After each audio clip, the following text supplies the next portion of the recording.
है, बौद्धिज्म को उन्होंने जबरदस्ती खत्म करने के बाद में अपना ब्राह्मण धर्म हमारे एसटी एससी ओबीसी समाज के ऊपर में थोपने का काम कर रहा है और ये पूरी तरह से गैर संवैधानिक है। मैं आप लोगों को बताना चाह रहा हूं कि जो विदेशी है उसका धर्म देशी कैसा हो सकता है? बात समझ में आ रहा है ना आप लोगों को?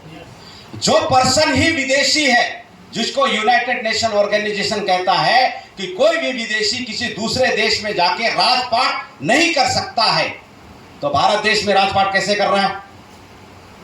भारत देश में अपना ब्राह्मण धर्म को कैसे प्रचार कर रहा है? जो विदेशी है वो, और हमारे देश में रहने वाले लोगों के लिए हमारे कॉन्स्टिट्यूशन में, संविधान में क्या अधिकार है? आर्टिकल 25 से लेकर आर्टिकल 19 में, आर्टिकल 25 से लेकर आर्टिकल 29 में धार्मिक स्वतंत्रता की आजादी। वे कांग्रेस पार्टी का और भाजपा पार्टी के द्वारा एमपी एमएलए चुना के विधिमंडल में बैठ के साथियों हमारे लोगों के विरोध में विधि बनाने का काम कर रहे हैं, हमारे लोगों के विरोध में। इस बात को मैं आप लोगों को मैं जनवाना चाहता हूं कि हमें धार्मिक समझ, सामाजिक समझ, राजनीतिक समझ की कितनी ज्यादा जरूरत है, और आप लोग बिल्कुल इसके बारे में और गहन आप लोग काम करेंगे, इसके बारे में गहन समझेंगे और आने वाले समय में व्यवस्था परिवर्तन का आप लोगों को कारण बनना है। साथियों, ये जो भारत मुक्ति मोर्चा है 2028 से लेकर 30 तक व्यवस्था परिवर्तन का इन्होंने घोषणा किया है। 2028 से लेके 2030 तक ये व्यवस्था परिवर्तन क्या है? ये व्यवस्था परिवर्तन साथियों, आज आपके विरोधी लोग शासन सत्ता में बैठे हुए हैं, उस शासन सत्ता का हस्तांतरण का अभियान है 2028 से लेके 30 तक।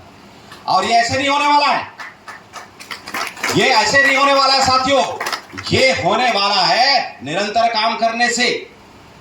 बाइबल में लिखा गया है, बाइबल में क्या लिखा हुआ है कि कर्म के बगैर विश्वास अधूरा है।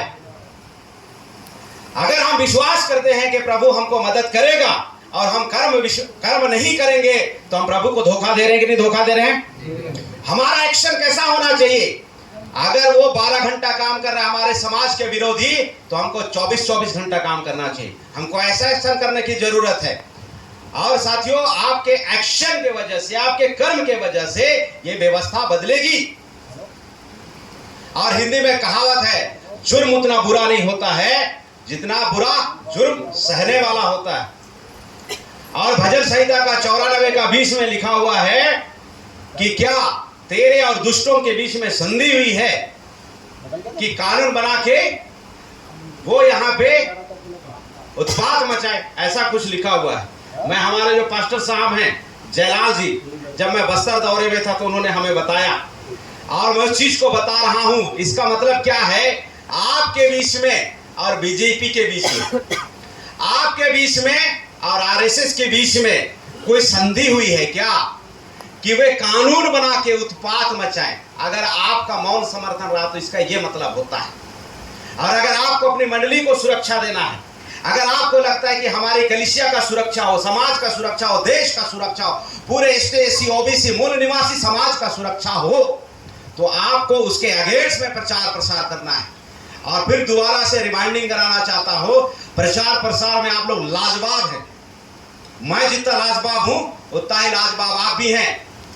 और दुनिया सुनती है, सुनाने वाला चाहिए। और दुनिया बदलती है, बदलने वाला चाहिए।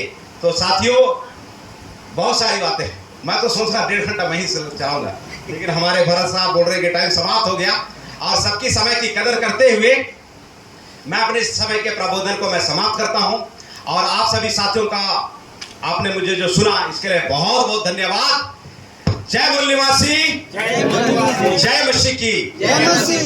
मूल निवासियों का नारा है भारत देश हमारा। बोलना साथियों, मूल निवासियों का नारा है भारत देश हमारा है। मूल निवासियों का नारा है भारत देश हमारा है। राष्ट्रीय क्रिश्चियन मोर्चा जिंदाबाद।